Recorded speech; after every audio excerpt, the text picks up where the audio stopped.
Bom dia, boa tarde, boa noite, boa madrugada. É assim que eu abro sempre os vídeos lá no meu canal, Marcos Históricos. Dá uma força lá. Meus queridos, vocês têm um privilégio. Vocês estudam com um dos maiores cientistas do Brasil na área ambiental. Aí você vai falar assim: ah, professor, eu sabia disso já. A questão aí não é nem a competência do Magela, que é indiscutível. A questão é a palavra cientista. Deixa eu arrumar a câmera aqui. Aí. Quando a gente fala em ciência moderna, a gente, na verdade, tem que fazer um moonwalk histórico, né? Tum, tum, tum, tum. Para voltar no tempo, e mais especificamente no século XVII, para a gente poder entender a mudança extraordinária, fenomenal, fantástica que acontece no pensamento e, por extensão, na ciência. Ao longo desse vídeo eu vou te citar um monte de gente fundamental nesse processo, gente que teve participação decisiva nessa mudança de forma de se encarar a realidade, o universo, de se determinar leis que explicam os fenômenos. A chamada Revolução Científica do século XVII. Quando a gente fala em ciência, a gente pensa, em primeiro lugar, em duas coisas: a aplicação técnica, que é aquilo que nós chamamos de tecnologia, e a formulação teórica. A tecnologia está presente no nosso dia a dia, você conhece ela bem. A formulação teórica, que embasa toda a ciência moderna, vem a partir do século XVII. É a chamada Revolução Científica. A gente tem que entender o seguinte, a relação entre o objeto e o sujeito do conhecimento é fundamental para que a gente compreenda o pensamento de uma determinada época. Como era antes, lá o pensamento medieval, aristotélico, escolástico, considerava-se o mundo como algo estático. Um mundo onde a fé era o fator último de explicação dos fenômenos. Mas aí vai surgir uma galera fantástica que vai mudar isso. Vai surgir aquilo que nós chamamos de método científico. O que é um método científico? É uma maneira de se encarar uma questão e de tentar buscar a solução dessa questão. Ele é composto de vários passos: a observação, a análise, a formulação das hipóteses explicativas, a experimentação, a verificação das hipóteses e a formação das conclusões. É como se fosse a estrada que você tem que seguir para chegar a um determinado ponto. Se você, aí em Barbacena, quer chegar a Belo Horizonte, você vai na 040, não é a estrada que você segue? Então, a ciência precisa desta estrada, a ciência precisa deste caminho, e este caminho vai ser formulado agora. Esse caminho surge agora. Quando a gente adota um método, a gente adota uma determinada forma de tratar esse objeto. O pensamento, que antes era um pensamento teocêntrico, que era um pensamento ligado à igreja, à filosofia aristotélica, esse pensamento vai sofrer uma ruptura agora, sim, fundamental. Tão fundamental que vai ser chamada de Revolução Científica do século XVII. O homem passou a ver, a partir do século XVII, a natureza como objeto da sua ação e do seu conhecimento. E qual passa a ser a missão do homem? Representar a natureza, explicar a natureza, compreender os seus mecanismos de funcionamento, a sua dinâmica interna e, com isso, ter uma visão profunda da natureza e dos seus fenômenos. Esse barulhinho de fundo, vocês não ligam, não, é meu gato destruindo o meu sofá. Mas tudo bem.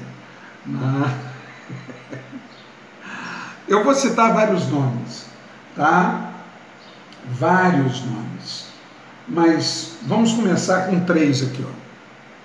Francis Bacon, Galileu Galilei e René Descartes. Bacon vai defender o valor das experiências de laboratório, ele vai valorizar o método indutivo. Não foi ele quem criou o método indutivo, mas ele dá ao método indutivo um valor, um peso completamente novos. Descartes, esse é muito doido, né? Esse é muito doido. Eu odeio aquela parte da matemática dele, onde ele cria o tal do plano cartesiano. Mas ele é fundamental por causa de um livro. Um título simples, vou ler para você. Discurso sobre o método para se bem conduzir a razão e procurar a verdade nas ciências. Aí a gente faz o quê? Discurso sobre o método. E para ele é simples, né? Você vai utilizar de elementos matemáticos para chegar à dedução pura sobre os elementos, sobre os fenômenos que você estuda. Então, o negócio dele é a dedução. Para ele, é fundamental uma coisa, a dúvida metódica. Né? A ciência, e Magela, como cientista brilhante que é, sabe disso muito bem, a ciência, ela depende da dúvida metódica. O cientista tem que, antes de mais nada, duvidar. Né? Só há uma certeza para Descartes. Cogito, ergo sum. Penso, logo existo. Você já ouviu essa frase, não já? Então, ela é do caramba. Para não dizer outra coisa, porque é impróprio aí no Instituto Federal.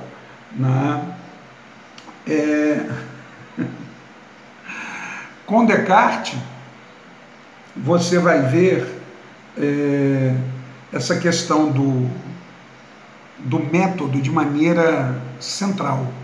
Né? Descartes é muito legal, né?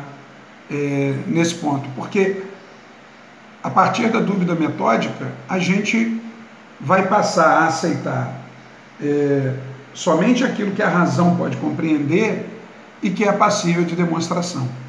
Não adianta você falar, eu acho que você fez um curso de axiologia ou você trabalha de forma científica. Você quer ser um axiólogo? Não.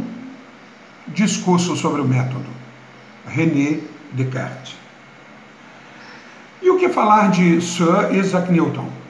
Tem uma historinha legal sobre o Newton, sabe? Ele, quando criança, se cortou na fazenda da família e ele ficou vendo o sangue pingando, sabe? E aí surgiu uma dúvida. Por que o sangue pinga? E foi essa dúvida de por que o sangue pinga que moveu o Newton durante toda a sua vida. Sabia que ele chegou a tentar fazer medicina? Vamos tomar café? Para tentar entender por que o sangue pinga? Ele não encontrou uma explicação, ele acabou voltando para a fazenda dele e começou a estudar a natureza, as estações, começou a desenvolver técnicas novas de cultivo, de colheita, de armazenamento. Resultado, a fazenda da família dele se tornou a mais produtiva da Inglaterra. E ele acabou sendo convidado pela monarquia inglesa para implantar os métodos que ele utilizava na fazenda dele em todo o país. Isso possibilitou que a Inglaterra vivesse uma revolução agrícola que precedeu a Revolução Industrial e que foi fundamental para a Revolução Industrial, porque permitiu uma produtividade muito maior, uma utilização muito menor de mão de obra e, consequentemente, liberou a mão de obra para as cidades. Ou seja, Newton está grudado, assim, ó, enganchado nos chamados enclosures, ou processo de cercamento dos campos. Bacana, né? Se descobriu muita coisa? Muita coisa. Jesus do céu! É tanta coisa que se eu não der uma olhadinha aqui nas anotações, eu vou acabar me perdendo. Mas para você ter uma noção, né? Na física, além do Newton, que sistematizou essa interpretação física do universo, a gente vai ter, por exemplo, William Gilbert. Ele estudou os fenômenos elétricos, né? E também descobriu as propriedades do ímã. O alemão Leibniz provou que o tempo e o espaço são relativos e que o éter é o meio através do qual a luz é transmitida à Terra. Olaus Rømer, o nomezinho danado, dinamarquês, foi quem calculou a velocidade da luz. O francês Mariot estudou a elasticidade do gás. O alemão Otto von Guericke inventou a máquina pneumática e a máquina elétrica. Blaise Pascal e o evangelista Torricelli vão acabar criando o barômetro e vão provar a existência da pressão atmosférica. Christian Huygens desenvolveu a teoria ondulatória da luz. Vai vendo, hein? Olha o século XVII, como é que foi o cão, hein? Na astronomia, Galileu e Kepler. Galileu, né, vai valorizar o método dedutivo, vai inventar o telescópio, vai descobrir os anéis de Saturno, vai descobrir luas de Júpiter, né? Ele vai reafirmar a teoria do Copérnico, a teoria heliocêntrica, né? Vai determinar os movimentos de rotação e de translação.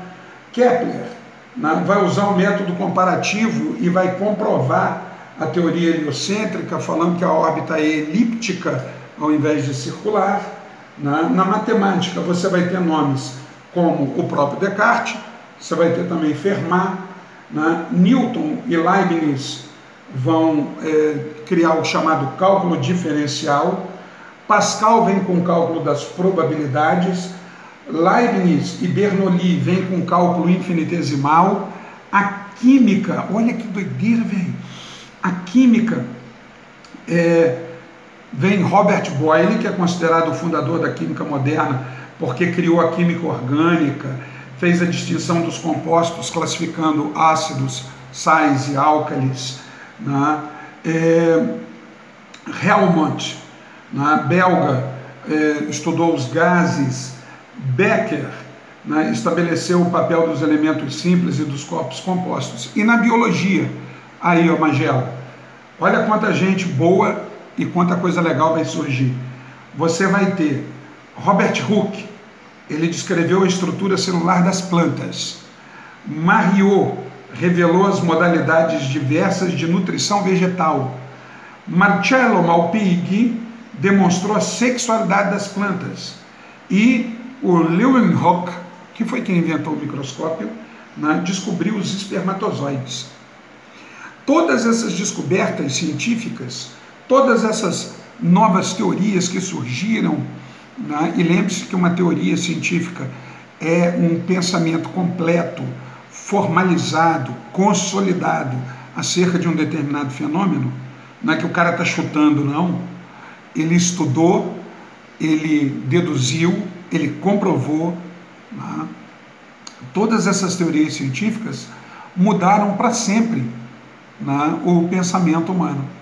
Aquele pensamento que vinha Deus, homem, ele vai passar com o renascimento para homem, Deus, e agora vai ser o homem e a natureza. Nossa natureza que, infelizmente, ultimamente, foi tão agredida. Certinho? Meus queridos, um beijo no coração de vocês e não morram até a próxima aula. Valeu, Magela!